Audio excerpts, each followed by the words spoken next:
Pourquoi aujourd'hui il y a beaucoup d'Africains qui sont en déséquilibre? Parce que l'Africain s'est perdu. J'avais déjà fait des vidéos dessus où je dis que l'Africain a perdu sa racine. L'Africain est déraciné, il est déstabilisé. Il est déstabilisé parce qu'il est parti loin. Il a quitté sa contrée, il a quitté son continent. Il est déstabilisé dans son propre continent. C'est incroyable. Parce qu'on l'a enfantilisé et on l'enfantilise encore. L'Africain s'émancipe comme un enfant qui s'émancipe près de son parent, vous vous rendez compte? Quand tu vois un adulte qui te dit « je m'émancipe, ça y est, c'est bon, je coupe mes chaînes, je vais être libre », mais tu es libre depuis toujours. Et tu t'aperçois qu'il n'a pas été libre, qu'il n'était pas libre, qu'il n'est pas libre.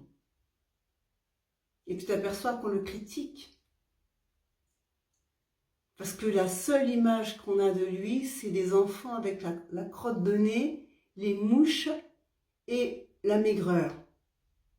Mais on ne te montre pas les pays d'Afrique qui immergent, où ces Africains sont en train d'évoluer, où ils sont en train de monter des gratte-ciel. On ne te le montre pas, ça.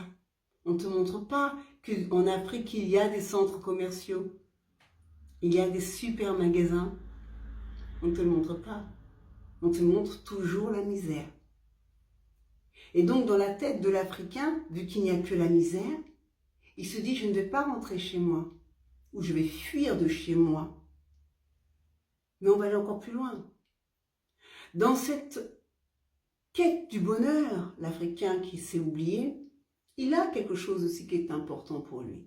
C'est la croyance. Il croit en Dieu, il croit en Allah, il croit en Jéhovah. Donc en Dieu, donc au Créateur du ciel et de la terre. Il croit en lui. Mais il ne croit plus en ce qui est lui. Je ne sais pas si vous allez comprendre. Ce qui est toi, c'est ta carnation. C'est ton histoire familiale. Ton grand-père, ta grand-mère, tes ancêtres. Ils ont cru en quelque chose. Et à un moment donné dans l'histoire génétique, ils ont arrêté de croire en ce qui était leur religion pour prendre une autre religion. D'où ta religion. Cette religion, quelle qu'elle soit, belle qu'elle soit, n'est pas ton histoire, c'est l'histoire d'un autre. Et c'est pour ça que c'est compliqué. L'histoire de l'islam, de la conquête de l'islam, est une très belle histoire. Moi j'ai lu le Coran, il y en a qui ne l'ont peut-être pas lu, moi je l'ai lu.